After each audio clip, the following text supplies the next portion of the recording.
Subordinating conjunction. Coordinating কনজাংশনের class already আমার চ্যানেলে আগে হয়ে গেছে। তো এরপরে যেটা আমাদের পড়ে থাকে সেটা হচ্ছে সাবঅর্ডিনেটিং কনজাংশন। তো আজকে আমরা যে ক্লাসটা করব সেটা হচ্ছে অবশ্যই সাবঅর্ডিনেটিং কনজাংশন সম্পর্কে। তো সাবঅর্ডিনেটিং কনজাংশনের ক্লাস করার সময় আমরা আজকে ঠিক কি কি শিখবো সে বিষয়ে একটা ছোট্ট ঝলক। প্রথম হচ্ছে সাবঅর্ডিনেটিং কনজাংশনের নামকরণটাই সাবঅর্ডিনেটিং কনজাংশন কেন, এর নামকরণটা অন্য কিছু নয় কেন। 2 নম্বর, সাবঅর্ডিনেটিং কনজাংশন কত প্রকারের এবং কি কি।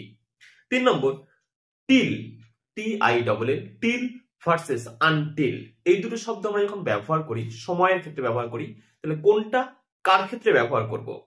4 নম্বর, অ্যাজ ডট ডট অ্যাজ অর্থাৎ অ্যাজ গুড অ্যাজ, এই যে কন্ডিশন, এর সাথে শো ডট ডট অ্যাজ অর্থাৎ শো গুড অ্যাজ, এই যে শো অ্যাজ কখন ব্যবহার করব এবং অ্যাজ অ্যাজ কখন ব্যবহার করব সেটা নিয়েও আজকে আলোচনা হবে।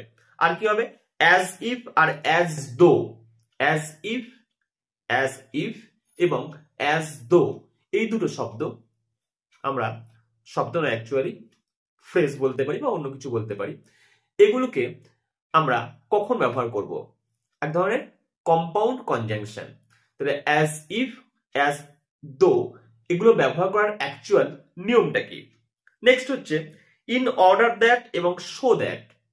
ইন অর্ডার দ্যাট এবং শো দ্যাট, এগুলো আমরা ব্যবহার করব কিভাবে এবং কখন কখন। নেক্সট হচ্ছে LEST, লিস্ট। লিস্ট ব্যবহারের অ্যাকচুয়াল নিয়মটা কি, লিস্ট কখন ব্যবহার করা যায় আর কখন ব্যবহার করা যায় না, আর ব্যবহার যদি করতেই হয় তাহলে কোন কোন নিয়মে ব্যবহার করা যেতে পারে। এর সাথে রয়েছে দ্য রিজন ইজ অথবা দ্য রিজন ওয়াই, দুটো বললাম, দ্য রিজন ইজ অথবা দ্য রিজন ওয়াই, এগুলো যখন আমরা ব্যবহার করি এর সাথে ঠিক কি নিয়মে ব্যবহার করতে হয় আর এর সাথে কি ব্যবহার করা যায় না। The reason is and the reason Y যখন আমরা ব্যবহার করি এর সাথে কোন ওয়ার্ড বা কোন কম্পাউন্ড কনজাংশন যাই হোক না কেন কোনটা আমরা ব্যবহার করতে পারবো না বা কোন ভার্বকে এদের সাথে ব্যবহার করতে পারবো না সেটা নিয়ে আজকে আলোচনা হবে। আর হবে প্রোভাইডেড। প্রোভাইডেড যে ওয়ার্ডটা আছে সেই ওয়ার্ডটা কিভাবে কনজাংশন হিসেবে ব্যবহার করা যেতে পারে, এবং প্রোভাইডেড যখন ব্যবহার করা হয় তখন সেন্টেন্স একটা অন্যরকম স্ট্রাকচার তৈরি করে, সেই স্ট্রাকচারটা ঠিক কেমন, তার অর্থটা কেমন হয়, এই সমস্ত এই যে 9খানা বিষয়বস্তু আমি বললাম আজকের ক্লাসে এই 9টা বিষয়বস্তু নিয়ে ইন ডিটেলস আলোচনা করা হবে। আর কি আলোচনা করা হবে, আর আলোচনা করা হবে যে এই যে কনজাংশনের যে ভাগগুলো আছে সেই কনজাংশনের প্রত্যেক কনজাংশনের ভাগে কোন কোন কনজাংশনকে আমরা ইউজ করি সাবঅর্ডিনেট কনজাংশন হিসাবে, সেটাই ব্যবহার করা হবে। তো শুরু করা যায়। আমি হিমাদ্রি, তোমরা দেখছো learn English with Himadri sir. চ্যানেলের ভিডিও যদি তোমাদের ভালো লাগে চ্যানেলটা অবশ্যই সাবস্ক্রাইব করো, নিজের বন্ধু বান্ধবের সাথে শেয়ার করো এবং একটা লাইক অবশ্যই দিও। তাহলে দেরি না করে আজকে শুরু করে দিই আজকের ক্লাস। তাহলে প্রথম কথা হচ্ছে সাবঅর্ডিনেটিং কনজাংশন কি। সাবঅর্ডিনেটিং কথাটা কেন এসেছে, কারণ আমরা সাবঅর্ডিনেট ক্লজ সম্পর্কে শুনেছি। কথাটা কি, সাবঅর্ডিনেট অর্থাৎ জিনিসটা হচ্ছে এমনই যেখানে একটা ক্লজের উপরে আরেকটা ক্লজ ডিপেন্ডেবল। সাবঅর্ডিনেট যখন আমরা ব্যবহার করি, কোঅর্ডিনেট মিন্স কো, আমরা জানি কো রিলেশন, কো, এই কো মানে যৌথভাবে কোনো কাজ করা, আর সাব মানে কারোর আন্ডারে কাজ করা। তো সাবঅর্ডিনেটিং মিন্স কারোর আন্ডারে আছে এমন কোন সেন্টেন্স। তাহলে সাবঅর্ডিনেটিং কনজাংশন হচ্ছে সেইগুলো, সেই ক্লজগুলো, যে ক্লজগুলো সাবঅর্ডিনেট ক্লজ, যেগুলোকে জয়েন করার জন্য কনজাংশন অর্থাৎ যেটা জয়েন করে, জয়েন করার জন্য যে কনজাংশনগুলোকে ব্যবহার করা হয় সেগুলি হচ্ছে সাবঅর্ডিনেটিং কনজাংশন।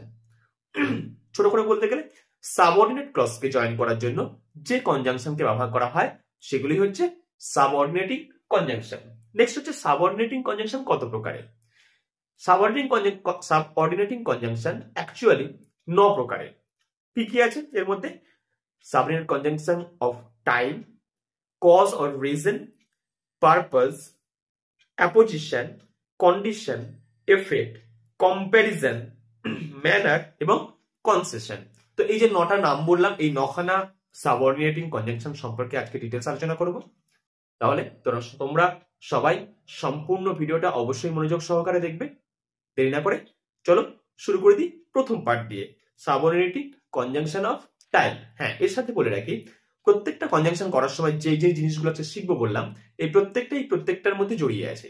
তাহলে পুরো ভিডিওটা যদি তুমি মনোযোগ সহকারে দেখো, ভিডিওর শুরুতে আমি যে যে জিনিসগুলো আজকে শেখাবো বললাম, এই প্রত্যেকটা জিনিসই তুমি শিখতে পারবে। তাই ভিডিওর একটা অংশই কোনোভাবে মিস করা যাবে না। তাহলে চলো শুরু করা যাক। তো প্রথম যে সাবঅর্ডিনেটিং কনজাংশন আমরা আজকে আলোচনা করব সেটা হচ্ছে subordinating conjunction of time.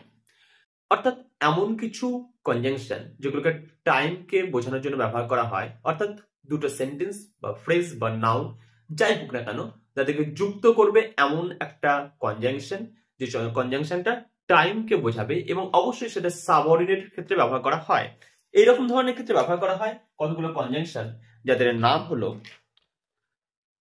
Till, TILL, until, until, আর কি আছে আফটার, বিফোর, এবং when, while এবং since। when, while এবং আছে since। আমি এখানে লিখে দিচ্ছি since, অবশ্যই স্মলে। তো এই যে কনজাংশন গুলোর নাম লিখলাম, till, until, after, before, when, while and since, এগুলোর সাথে সাথে কিছু কম্পাউন্ড কনজাংশন ব্যবহার করা হয়, যেমন as long as, কিংবা as soon as long as soon as, কিংবা so long as।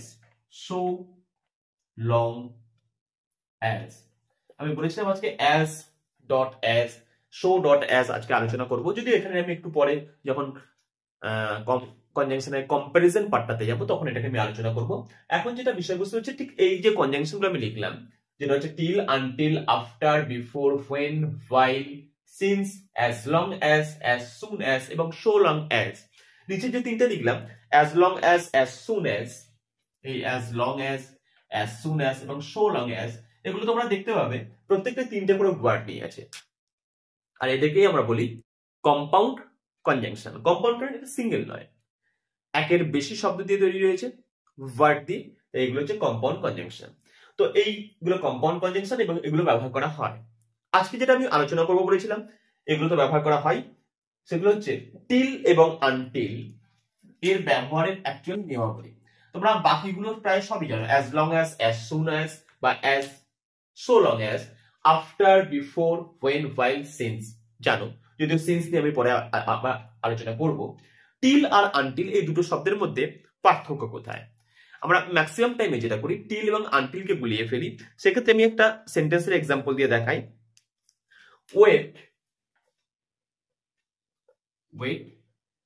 till it is midnight,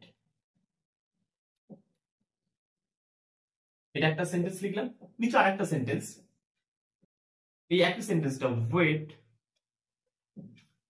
till, sorry এটা আমি আনটিল লিখবো, আমি কথা বলতে বলতে একটু মিস, আনটিল আই রিটার্ন। দুটো সেন্টেন্স লিখেছি, দুটো সেন্টেন্স ক্লিয়ার করে দেখো, একটা wait till it is midnight, আর একটা ওয়েট আনটিল আই রিটার্ন। তো এই দুটো সেন্টেন্সের মধ্যে লুকিয়ে আছে টিল এবং আনটিলের ব্যবহারটা।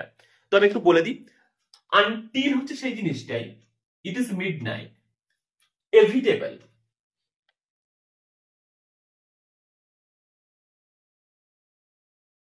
যেটা হতেই হবে, এটা কিন্তু নয়। I return, I may return or may not return. তাহলে যে সেন্টেন্সটার মধ্যে, যার মধ্যে একটা নেগেটিভ অ্যাপ্রোচ থাকতেই পারে, যে সেন্টেন্সটা যখন আমরা জয়েন করব কোঅর্ডিনেটিং ক্লজে, যার মধ্যে একটা এই সময় দিয়ে বাচক শব্দ কিন্তু একটা নেগেটিভ ইম্প্যাক্ট থাকতেই পারে। আমি ফিরে আসা পর্যন্ত তুমি অপেক্ষা করো, আমার ফিরে আসার টাইমটা কিন্তু নির্দিষ্ট নয়, আমার ফিরে আসাটাও কিন্তু নির্দিষ্ট নয়, যে আমি আদৌ ফিরে আসবো কিনা তার কোনো গ্যারান্টি কিন্তু তোমাকে ওয়েট করতে হতে পারে। কিন্তু এখানে যে মিডনাইট দেওয়া হয়েছে এই শব্দটা, এটা কিন্তু একটা নির্দিষ্ট সময়ের মধ্যে বাঁধা, মিডনাইটেই আসবে। মিডনাইট কখনো মর্নিং এ আসে না, মিডনাইট কখনো ইভিনিং এ আসে না। মিডনাইট ইনএভিটেবল, আসবেই, আসতে বাধ্য। তাই জন্য এর ক্ষেত্রে ব্যবহার করা হচ্ছে টিল। এর মধ্যে কোনো নেগেটিভ অ্যাপ্রোচ নেই, কিন্তু এটার মধ্যে নেগেটিভ অ্যাপ্রোচ রয়েছে। আসলে আনটিল হচ্ছে নেগেটিভ অ্যাপ্রোচের যে টাইম, সেটার জন্য। I return, I may return or may not return, বা কখন ফিরবো বা কি সময় ফিরবো তার কিন্তু অ্যাকচুয়ালি কোনো সেন্স নেই। তাই এটার মধ্যে একটা নেগেটিভ অ্যাপ্রোচ লুকিয়ে রয়েছে। যখন এই নেগেটিভ অ্যাপ্রোচ লুকিয়ে থাকবে তখন তার জন্য ব্যবহার করা হয় আনটিল। আর যেটা ইনএভিটেবল, যার মধ্যে কোনো নেগেটিভিটি নেই, পজিটিভ অ্যাপ্রোচ লুকিয়ে আছে, সেটার ক্ষেত্রে আমরা ব্যবহার করি টিল। তাহলে আমাদের প্রথম একটা যেটা কোশ্চেন ছিল, প্রথম দুটো কোশ্চেন তো হয়ে গেছে। তারপরে যেটা অপশন ছিল যে টিল এবং আনটিল ব্যবহারের অ্যাকচুয়ালি নিয়মাবলীটা কি। তাহলে একটা হচ্ছে পজিটিভ অ্যাপ্রোচ আর একটা হচ্ছে নেগেটিভ অ্যাপ্রোচ। একটা ইনএভিটেবল, একটা কিন্তু ইনএভিটেবল নয়, হতেও পারে নাও হতে পারে, যার মধ্যে একটা সন্দেহ বর্তমান থাকতে পারে। সেরকম কন্ডিশন হলে আনটিল ব্যবহার করব। এছাড়া আফটার, বিফোর, তোমরা জানো আফটার মানে পরে, বিফোর মানে আগে, হোয়েন মিন্স সময়, যে তুমি আসবে যখন, মানে হোয়েন, এই যে কন্ডিশন গুলো যখন আসবে তখন হোয়েন। ভাইলও তাই। Since, particular time. সিন্স আমরা কখন ব্যবহার করি? পার্টিকুলার টাইম, একটা নির্দিষ্ট সময়। যে সময়টা কিরকম ধরনের সময় হবে, যে সময়টা কখনোই আমরা একদম পার্টিকুলার ভাবে উল্লেখ করা থাকবে, যেমন particular day, on Monday, since Monday লিখতে পারি।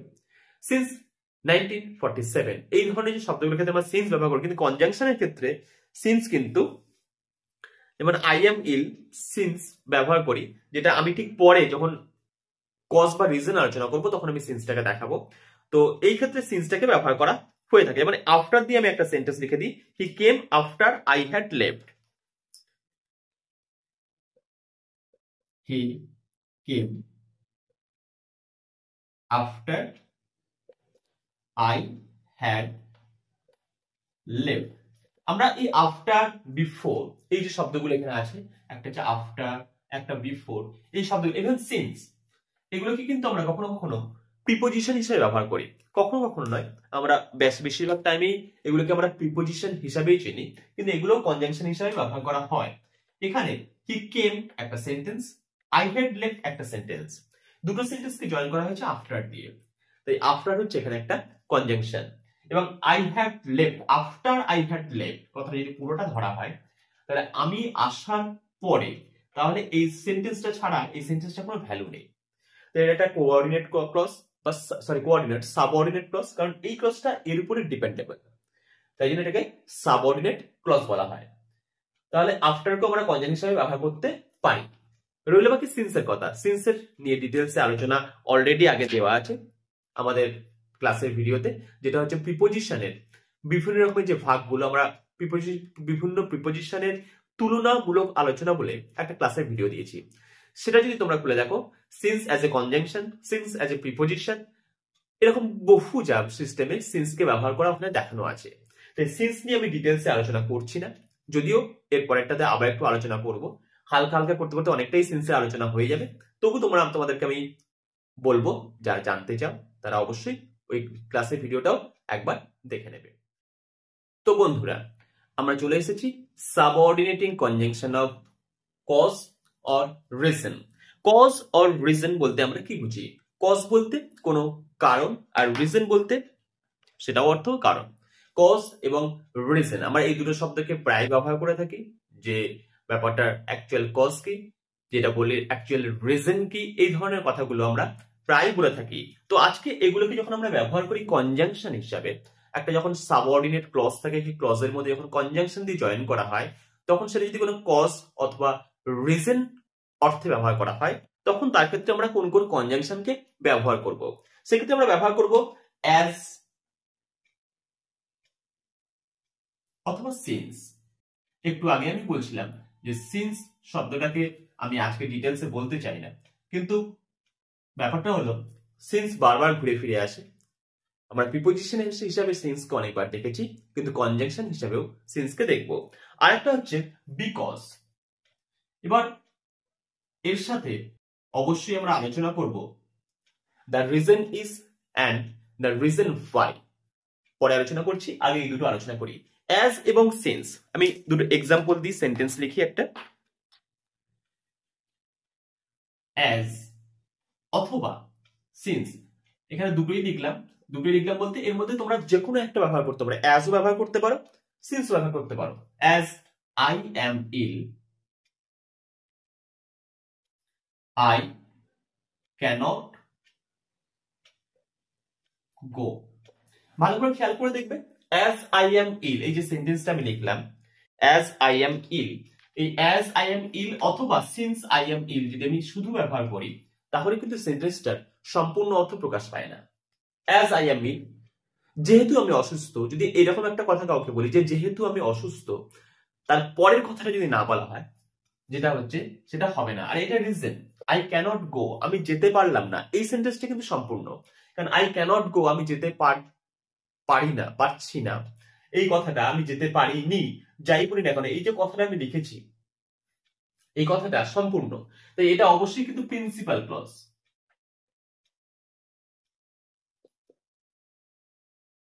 আর এটাই দিকে অংশটা অবশ্যই সাবঅর্ডিনেট।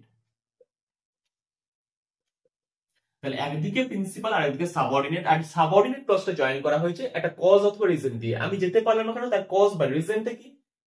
অ্যাজ আই এম ইল অথবা সিন্স আই এম ইল। তাই সাবঅর্ডিনেট ক্লজ অফ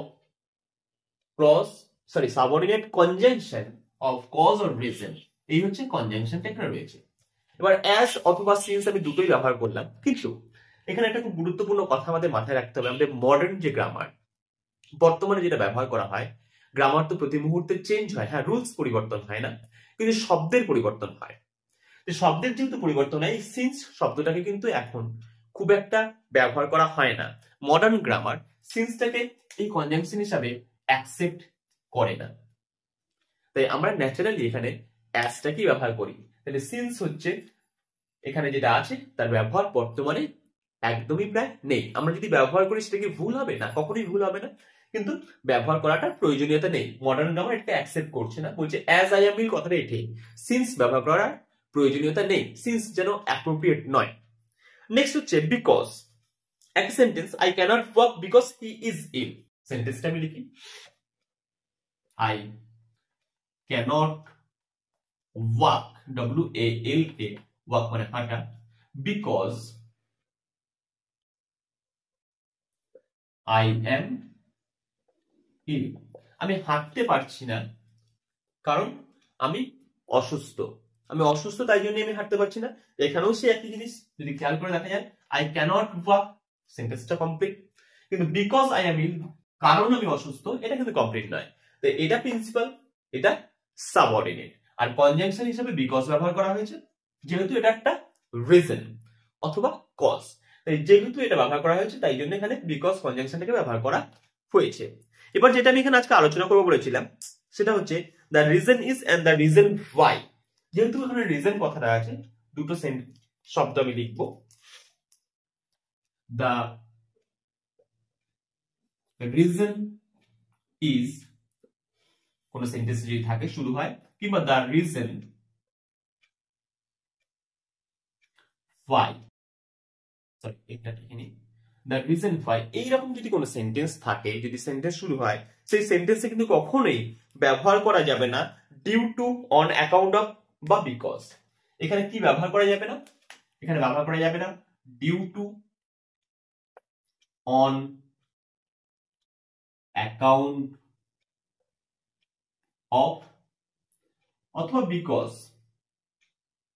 বিকজ হতে পারে কিংবা বিকজ অফ হতে পারে। এই যে শব্দগুলো আমি এখানে লিখলাম, যদি সেন্টেন্স থাকে দ্য রিজন ইজ অথবা দ্য রিজন ওয়াই দিয়ে হয়, তাহলে এই যে শব্দগুলো আমি এখানে লিখলাম, due to, on account of and because of, এগুলো কিন্তু এখানে কোনোভাবেই ব্যবহার করা যাবে না। আমরা সাধারণত সেন্টেন্স বানানে এই ধরনের সেন্টেন্সে due to, on account of বা বিকজ অফ গুলোকে আমরা প্রায় ব্যবহার করে থাকি, বা ব্যবহার করার একটা প্রবল টেন্ডেন্সি আমাদের মধ্যে থাকে। কিন্তু এগুলো ব্যবহার করা মানে সেন্টেন্সটা কিন্তু স্ট্রাকচারগতভাবে ভুল। এক্সাম্পল লিখি একটা, the reason why he failed, the reason why he failed, the reason why he failed is that he did not work hard.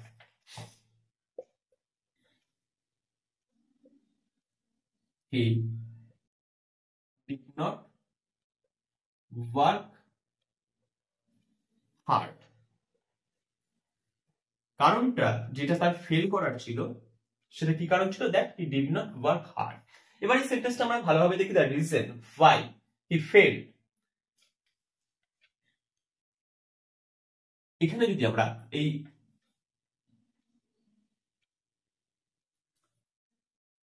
এই অংশটাকে বাদ দিয়ে আমরা যদি বিকজ অফ বা ডিউ টু, রিজনের ফলাফল হিসেবে ডিউ টু বা বিকজ অফ বা অন অ্যাকাউন্ট অফ যদি আমরা লিখতাম তাহলে কিন্তু হতো না।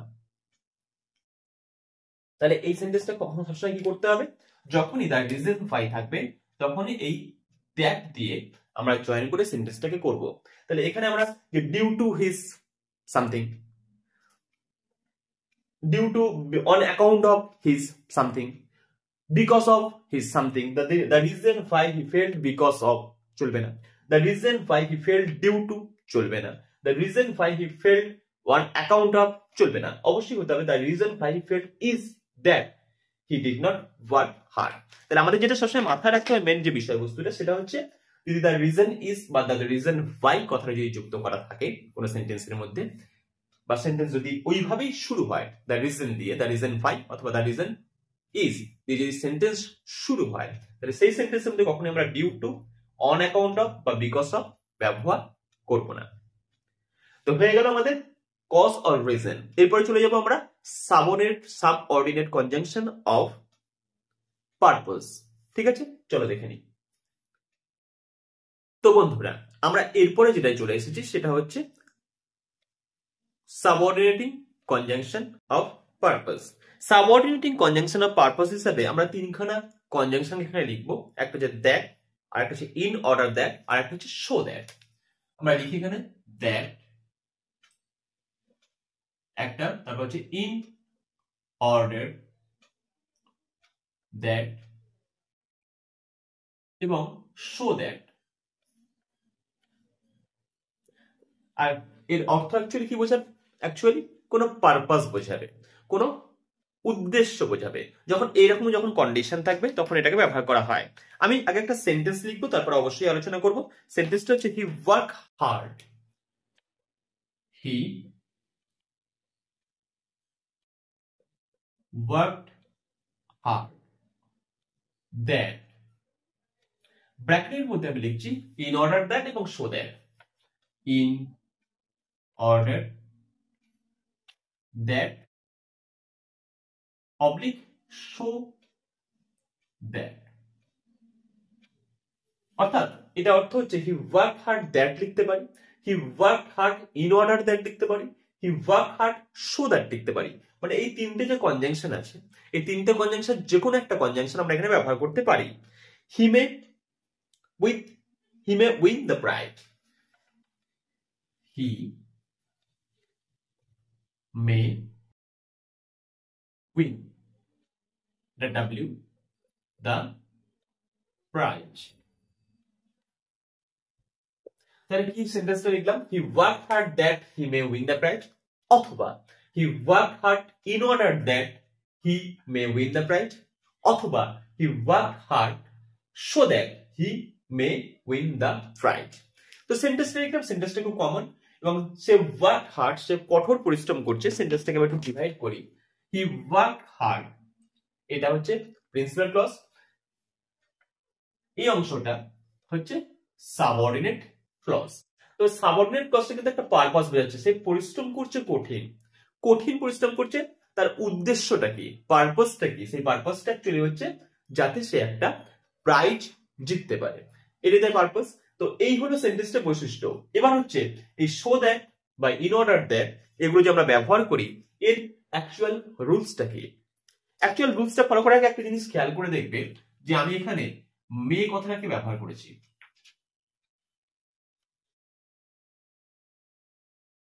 আমি মে কথাটা ব্যবহার করেছি কিন্তু সরি এখানে আমি পাস্ট টেন্স করেছিলাম, এটা মাইট হবে।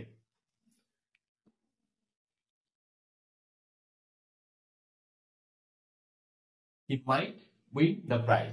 তো এখানে হচ্ছে এটা মাইট করা হয়, যেহেতু এটা পাস্ট টেন্সে ছিল তাই এটাকে আমি মাইট করে দিলাম। তো এই যে সেন্টেন্সটা আমি লিখেছি, এই সেন্টেন্সটার মধ্যে আমি মাইট কথা ব্যবহার করেছি।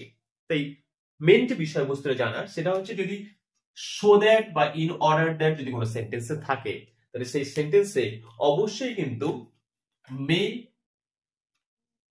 অথবা মাইট বসাতে হবে। সেই সাবঅর্ডিনেট ক্লজে মে অথবা মাইট সাবজেক্টের পরে বসাতে হবে। এই সাবজেক্ট তারপরে কিন্তু মাইট বসিয়েছি, যেহেতু এটা পাস্ট টেন্স। আমি প্রথমে ভুল করে মে বসিয়ে দিয়েছিলাম, কারণ আমি খেয়াল করিনি পাস্ট টেন্সে লিখছিলাম। এটা আমার বড় ভুল একটা। এটা অবশ্যই মাইট, যেহেতু এটা পাস্ট টেন্সে আছে। এর সাথে কি বসানো যেতে পারে? শ্যাল বা শুড ব্যবহার করা যেতে পারে।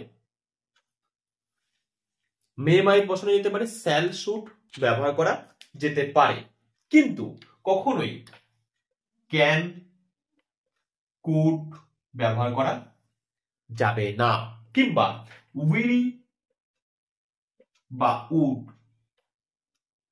ব্যবহার করা যাবে না।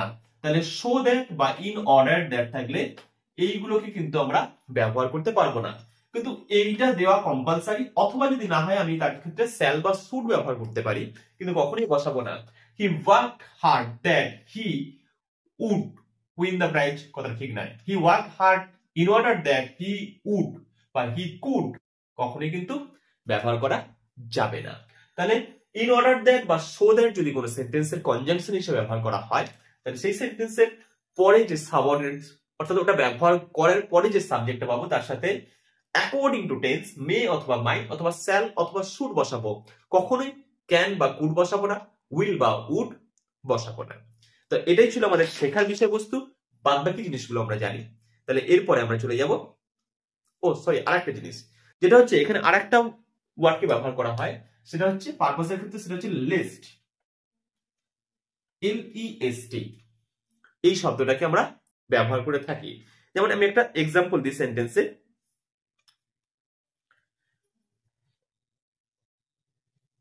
I work hard lest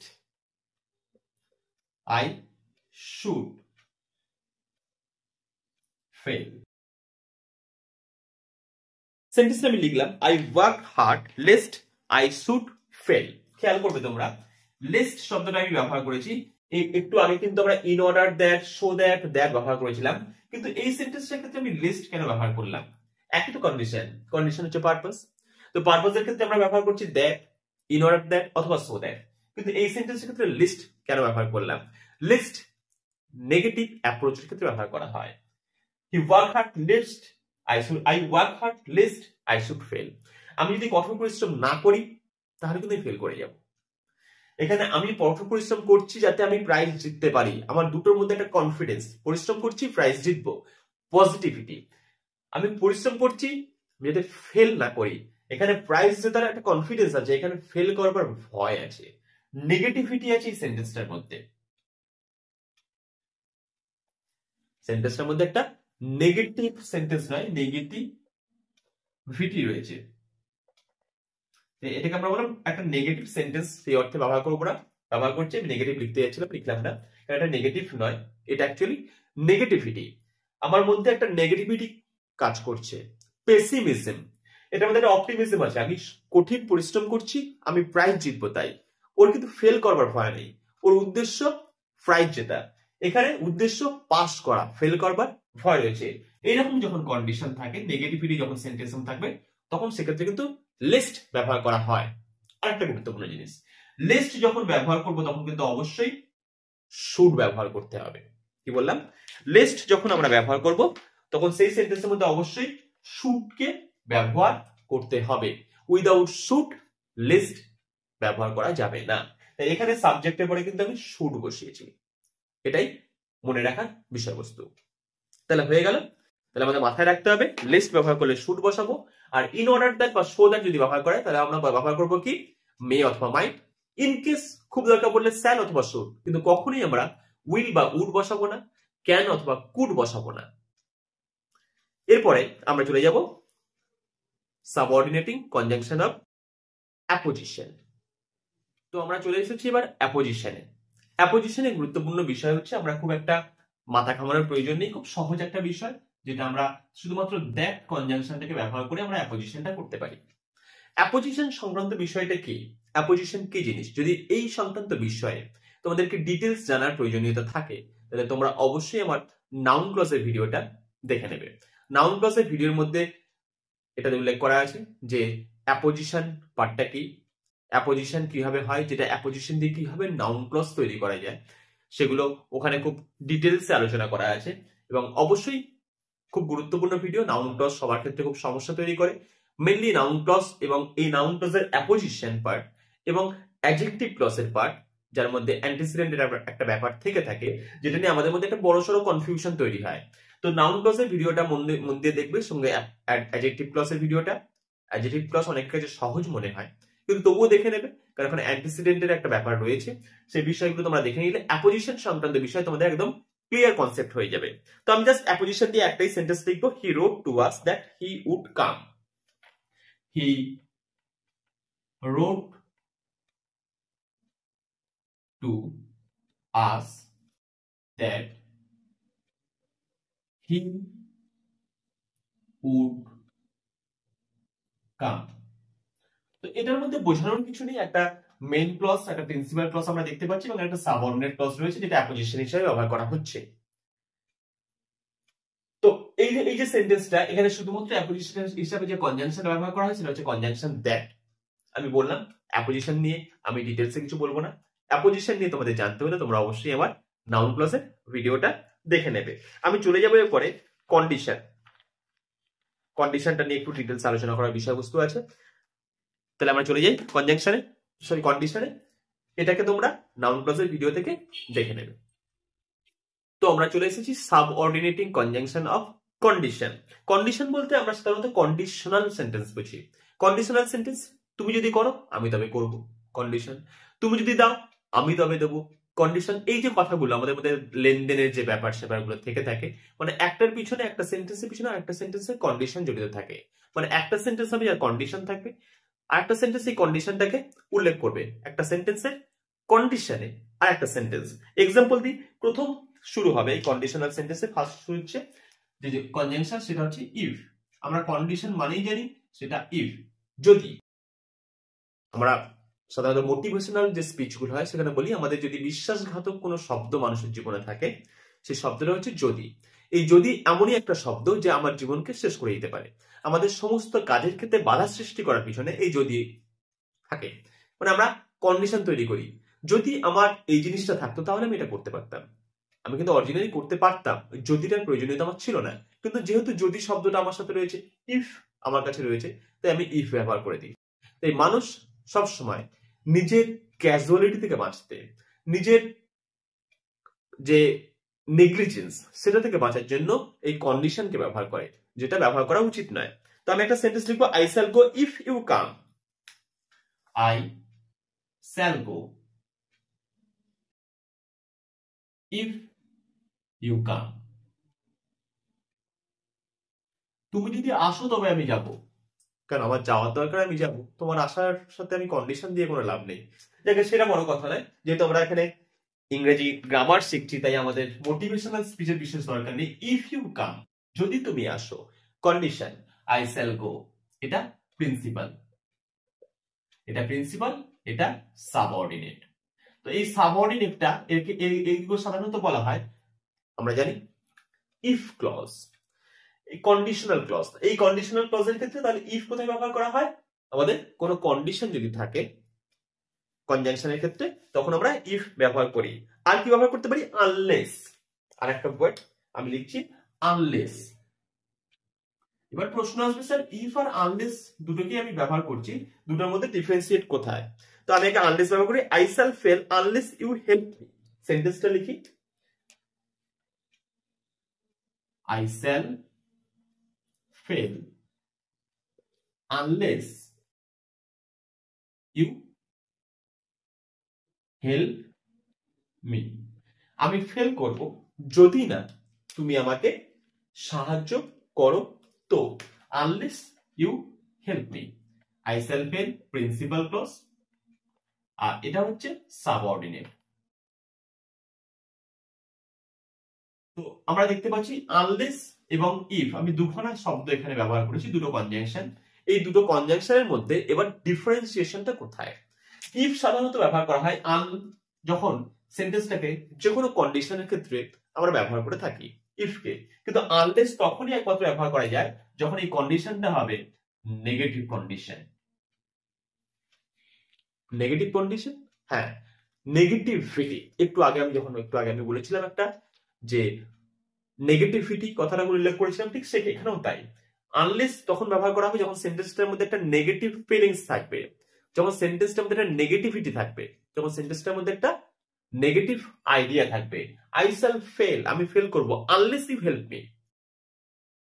তুমি যদি সাহায্য না করো তো, আনলেস মিন্স না করো তো, সাহায্য না করো, না করা, এই যে কথাটা, এই না শব্দটা এর সাথে জড়িত, তাই আনলেস ব্যবহার করা হয়। তাহলে আনলেস আর ইফ এর ব্যবহারের মধ্যে ডিফারেন্স যেটা আমরা বললাম, সেটা ইফ হচ্ছে জেনারেলি আমরা সব সেন্টেন্সে ব্যবহার করি, মেনলি ব্যবহার করবো পজিটিভ গুলোর ক্ষেত্রে, আর আনলেস ব্যবহার করব নেগেটিভ গুলোর ক্ষেত্রে। এবার একটা sentence weather dot dot dot or not, আমি লিখি weather dot dot dot or not, এই দিয়ে একটা সেন্টেন্স আমি তৈরি করে দেখাই। এই জিনিসটাকে খুব ব্যবহার করা হয়, আমি তবু সেন্টেন্সটা তৈরি করে দেখাই। I shall go there, I shall go there. whether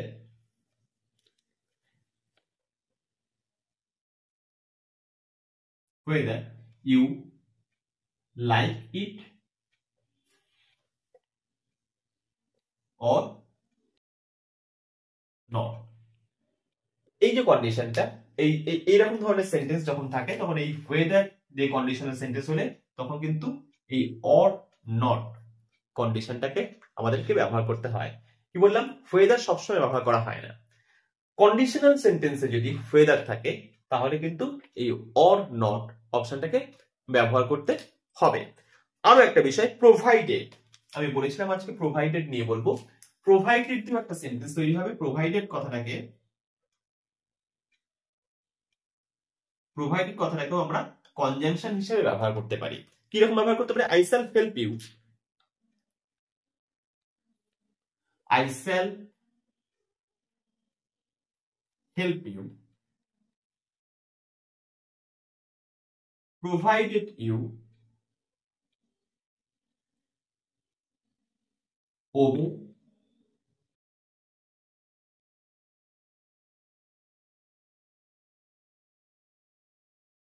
condition. কি কন্ডিশন দেওয়া আছে? I shall help you হচ্ছে এখানে প্রিন্সিপাল,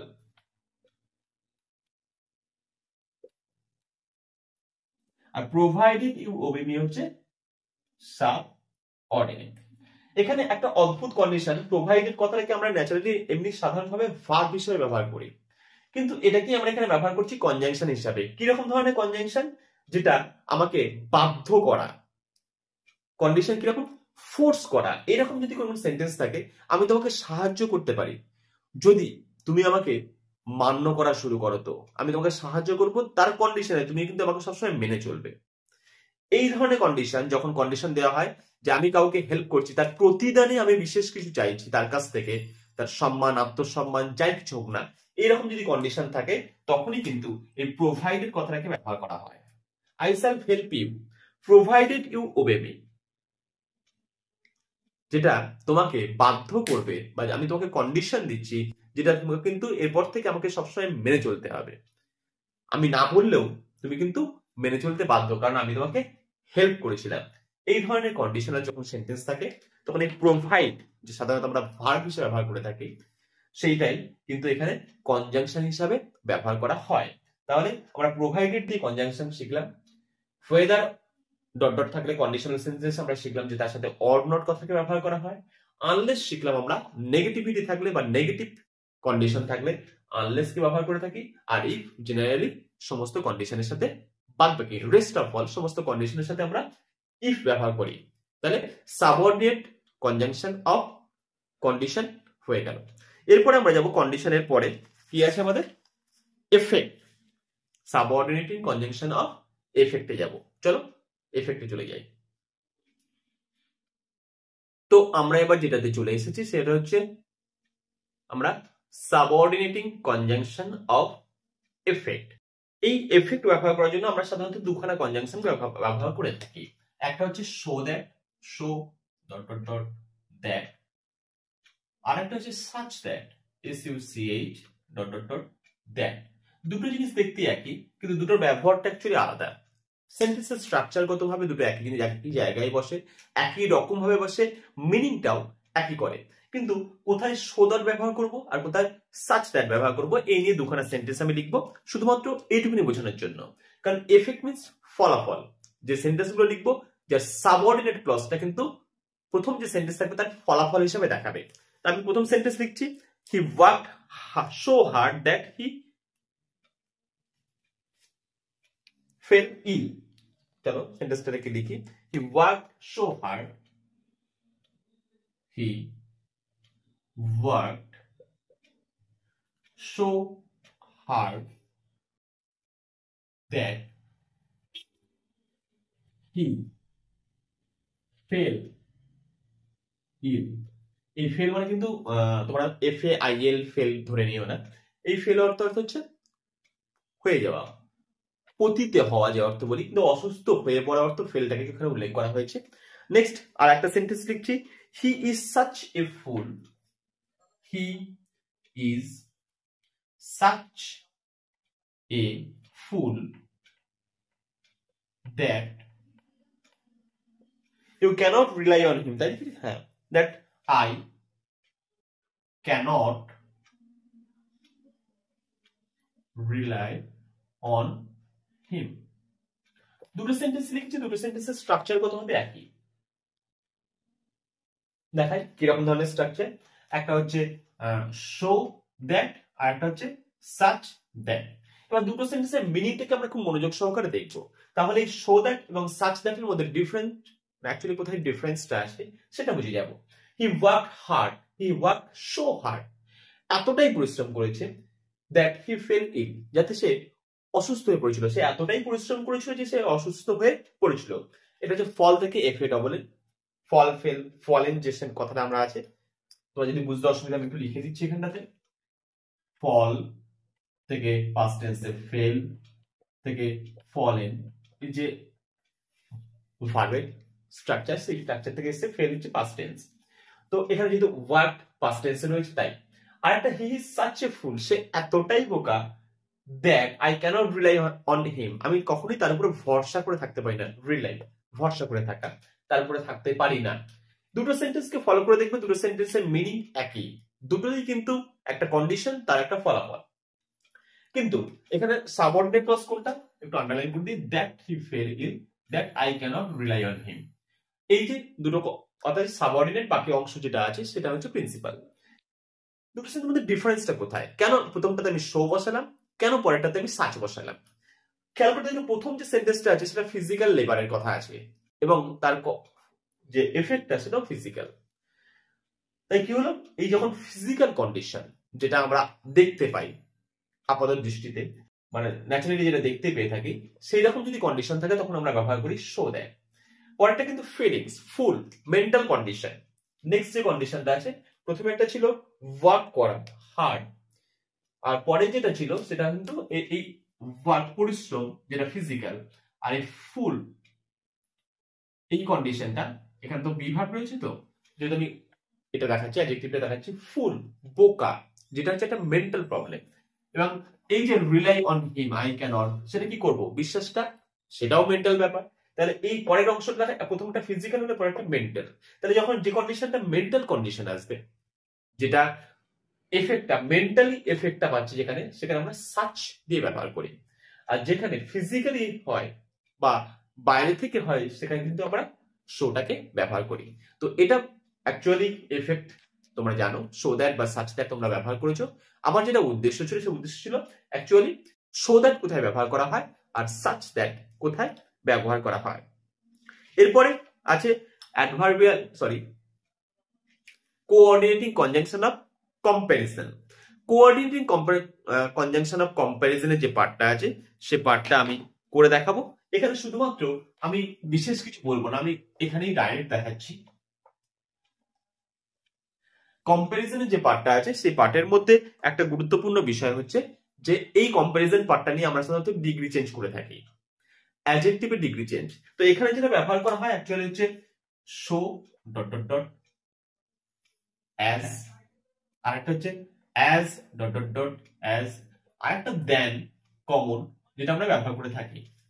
তো এইগুলোকে ব্যবহার করা হয়, যেটা আজকে বলার উদ্দেশ্য সেটা হচ্ছে অ্যাজ আর অ্যাজ কোথায় ব্যবহার করা হয় এবং সো এবং অ্যাজ কোথায় ব্যবহার করা হয়। বাকি পার্টগুলো অবশ্যই ডিগ্রি অফ অ্যাডজেক্টিভ বলে চ্যানেলের প্লেলিস্টে যে ভিডিও রয়েছে, যে ক্লাসের ভিডিও আছে সেখানে ডিটেলসে আলোচনা করা আছে।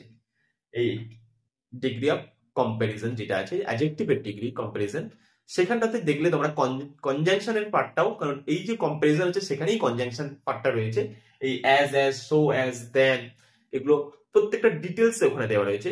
সেই পার্টটা তোমরা যদি মনে হয় যে ডিগ্রি অফ অ্যাডজেক্টিভ তোমাদের সমস্যা আছে দেখে নেবে, খুব সহজে ডিগ্রি চেঞ্জ তোমরা মুহূর্তের মধ্যে শিখে যাবে, একবার শিখবে জীবনে ভুল হবে না। তো এখানে জিনিসটা যেটা, আমি দুটো সেন্টেন্স লিখি, I am as tall as you, I am as tall as you। আর একটা সেন্টেন্স লিখবো, I am not so tall as you, not so tall as you। তাহলে এই সেন্টেন্স গুলো দেখি তোমরা খুব সহজে বুঝে যাবে কোথায় সো ব্যবহার করা হচ্ছে আর কোথায় অ্যাজ ব্যবহার করা হচ্ছে, কোথায় সো অ্যাজ কোথায় অ্যাজ অ্যাজ। দেখো প্রথম সেন্টেন্সটাতে অ্যাজ অ্যাজ ব্যবহার করা হয়েছে, পরের সেন্টেন্সটাতে সো অ্যাজ ব্যবহার করা হয়েছে। কেন ব্যবহার করা হয়েছে তোমরাই বলো? হ্যাঁ অবশ্যই, কারণ এই সেন্টেন্সটা নেগেটিভ আছে তাই। তাহলে মেনলি আমরা সো অ্যাজ কোথায় ব্যবহার করব? যে ডিগ্রি চেঞ্জের ভিডিও বা যে অ্যাডজেক্টিভের ডিগ্রির ভিডিওতে যখন নেগেটিভ সেন্স থাকবে তখন সেখানে সো অ্যাজ, কম্পারিজন দুজনকার মধ্যে কম্পারিজন, তখন সেখানে সো অ্যাজ ব্যবহার করব, সো বসিয়েছি এখানে। আর যেটা দুজনের মধ্যে কম্পারিজন রয়েছে কিন্তু নেগেটিভিটি নেই, একদম direct positive, I am as tall as you, আমি তোমার মতোই লম্বা, তাহলে অ্যাজ অ্যাজ। আমি তোমার মতো লম্বা নই, I am not so tall as you, তখন সো। তাহলে নেগেটিভ থাকলে সো, পজিটিভ থাকলে অ্যাজ। আর দেন তোমরা তো ডিগ্রি চেঞ্জের ক্লাসে দেখে নেবে। এরপরে চলে যাব আমরা ম্যানারে। তো আমরা চলে এসেছি সাবঅর্ডিনেটিং কনজাংশন অফ ম্যানার। এক্ষেত্রে ব্যবহার করা হয় as, so, according as, as if, as though এবং অ্যাজ ইফ অ্যাজ দো এর একটা ছোট রুলস। তো আমি প্রথমে অ্যাজ এবং সো নিয়ে লিখবো। প্রথম কনজাংশন হচ্ছে as dot dot dot so. একটা এক্সাম্পল,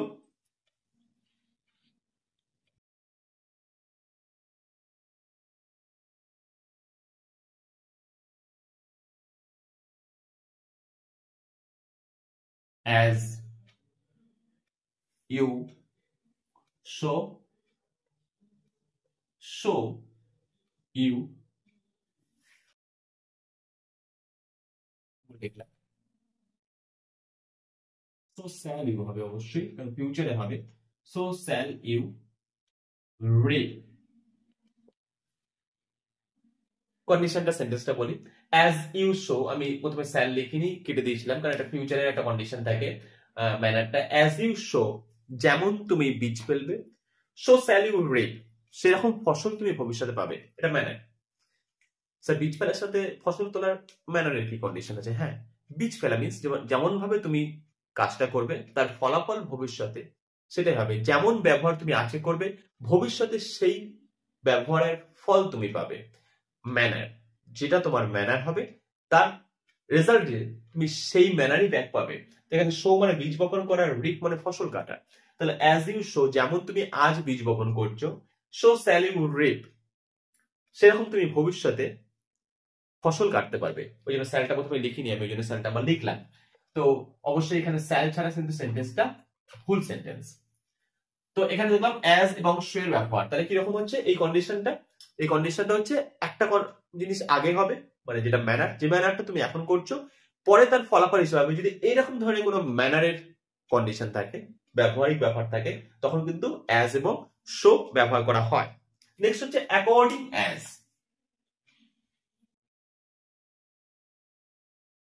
অ্যাকর্ডিং অ্যাজ, এটা যে একটা সেন্টেন্স আমি লিখি, they will be chosen according,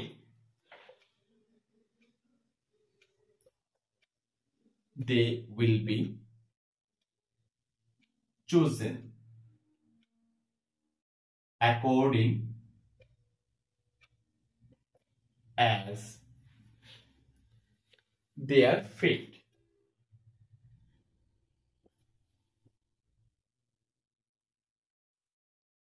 তাদেরকে চুজ করা হবে, তাদেরকে পছন্দ করা হবে যেভাবে তারা ফিট করবে, ম্যাক্সিমাম লেভেলে যেটা যখন ফিট করবে, তাদের বিহেভিয়ার হোক বা ম্যানার হোক, যেটা তাদের ফিট করবে সেই হিসাবে তাদেরকে চুজ করা হবে। Next as if as though, যেটা নিয়ে মেন আজকের বিষয়বস্তু, আমি আগে এগুলো নিয়ে অতটা বললাম না। আমাদের যেটা আজকে ভাবতে হবে সেটা হচ্ছে, উপরের গুলো আমরা সাধারণত ন্যাচারালি করে থাকি, কিন্তু অ্যাজ ইফ আর অ্যাজ দো কে কিভাবে ব্যবহার করা হয়, আমরা ব্যবহার করি কিন্তু আমরা সেন্টেন্সের স্ট্রাকচারগত ভাবে ব্যবহার হয় তাই ব্যবহার করি, কিন্তু ভুল করব না। আমি একটা সেন্টেন্স আগে লিখি, পরে ব্যাখ্যা করব। He behave as if he were mad,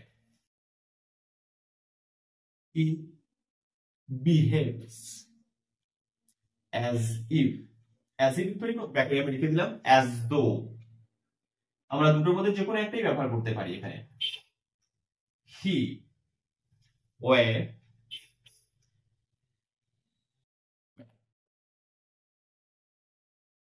সে ব্যবহার করছে যেন, এমনকি মানে যেন মনে হচ্ছে, বা অ্যাজ দো যেমন তাকে মনে হচ্ছে, হি ওয়্যার ম্যাড মানে সে এমন আচরণ করছে মনে হচ্ছে না সে পাগল, এরকম একটা আচরণ করছে। এই সেন্টেন্সটাই অ্যাজ ইফ অথবা অ্যাজ দো, অ্যাজ ইফ অথবা অ্যাজ দো যখন আমরা ব্যবহার করে থাকি তখন অবশ্যই পরের সেন্টেন্সটা পাস্ট হতে হবে, এটাই হচ্ছে রুলস। তাহলে কি অ্যাজ ইফ অথবা অ্যাজ দো ব্যবহার করলে পরের সেন্টেন্সটা অবশ্যই পাস্ট কন্ডিশনাল সেন্টেন্স হতে হবে।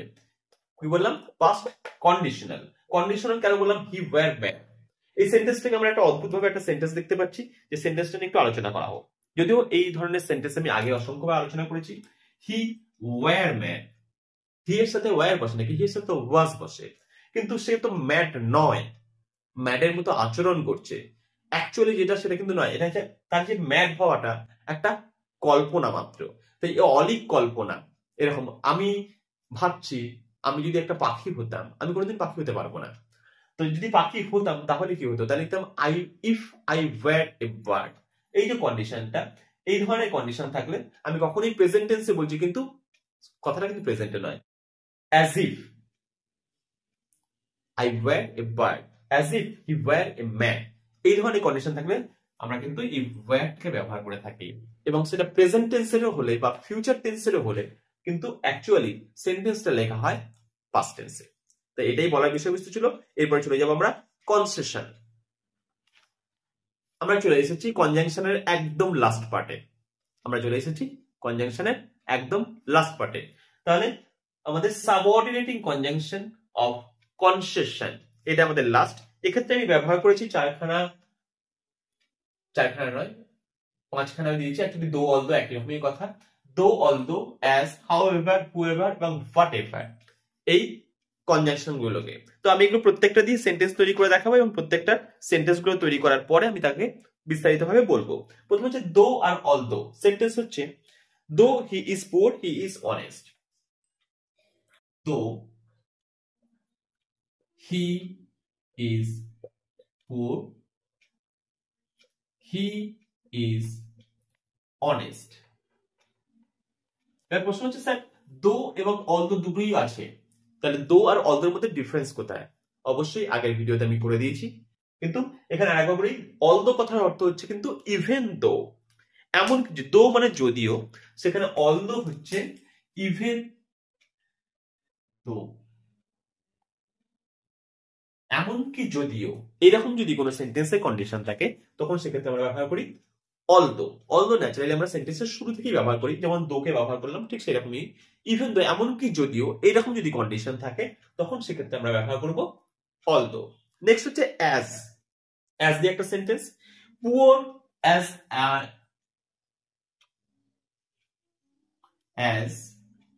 আই অ্যাম, কখনো কিন্তু তোমরা এম আই লিখো না, এম আই লিখলে কিন্তু সেটা অবশ্যই ইন্টারোগেটিভ সেন্টেন্স হয়ে যায়। I am honest.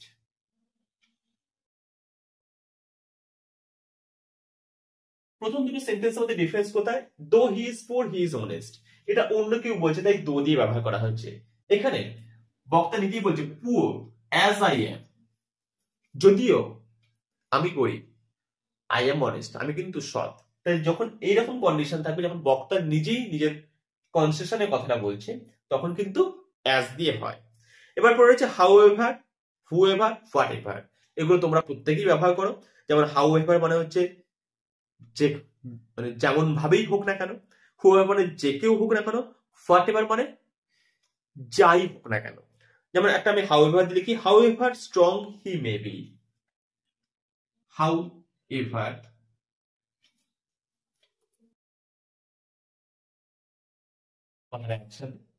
however strong he may be, he